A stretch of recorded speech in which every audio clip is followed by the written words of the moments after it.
ఎవరు ఏ పార్టీ అన్నది కాదు, తెలంగాణ ఫస్ట్ అనే పాలసీ జాగృతి తీసుకొని వెళ్తుంది. తెలంగాణ ప్రాధాన్యతల కోసం, తెలంగాణ మంచి కోసం పనిచేసేవారు ఎవరైనా ఎక్కడున్నా ఏ పార్టీలో ఉన్నా వారి గొప్పతనం ఉంటే, వారి మంచి ఉంటే ఖచ్చితంగా వారి గురించి మనం మాట్లాడుకుంటాం. అందులో ఎటువంటి అనుమానం లేదు.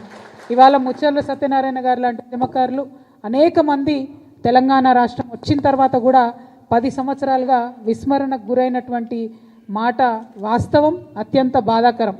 చాలా సందర్భాల్లో రవీంద్ర భారతిలో దగ్గరుండి ఆనాటి కల్చర్ డిపార్ట్మెంట్తోని దేశపతి శ్రీనివాస్ గారు నేను కలిసి అనేక మంది తెలంగాణ తేజోమూర్తుల చిత్రపటాలను కూడా పెట్టించడం జరిగింది.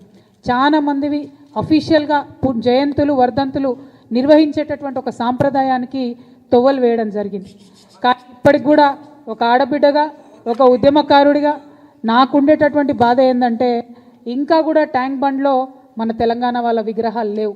ఆంధ్ర వాళ్ళ విగ్రహాలు తీసేయమని నేను అంటలేను, అవసరం సమయం సందర్భం వచ్చినప్పుడు ఆ పని కూడా చేయొచ్చు. కానీ మన వాళ్ళ విగ్రహాలు అక్కడ ఉండాలి. ముచ్చర్ల సత్యనారాయణ గారి విగ్రహం ఖచ్చితంగా ట్యాంక్ బండ్ మీద ఉండాలి. ఇటువంటి వారికి గౌరవం వచ్చినప్పుడే, ఇటువంటి వారికి గుర్తింపు వచ్చినప్పుడే రేపు పొద్దున జాగృతి యావరేజ్ ఏజ్ తీసుకుంటే 35 ఇయర్స్ కూడా ఉండదు. మా దగ్గర అంతా యంగ్స్టర్సే ఉంటారు ఎక్కువ. మరి వీరు ఇంకొక 60 ఏళ్ళు తెలంగాణ కోసం పనిచేసేటటువంటి వాళ్ళు కాబట్టి మా సంస్థకు ఇటువంటి యువతకు మరి స్ఫూర్తి రావాలంటే ఖచ్చితంగా ట్యాంక్ బండ్ మీద మన తెలంగాణ ఉద్యమకారుల విగ్రహాలు ఉండాలి. ముచ్చర్ల సత్యనారాయణ గారి విగ్రహం పెట్టాలని చెప్పి నేను ప్రభుత్వాన్ని డిమాండ్ చేస్తూ ఉన్నాను.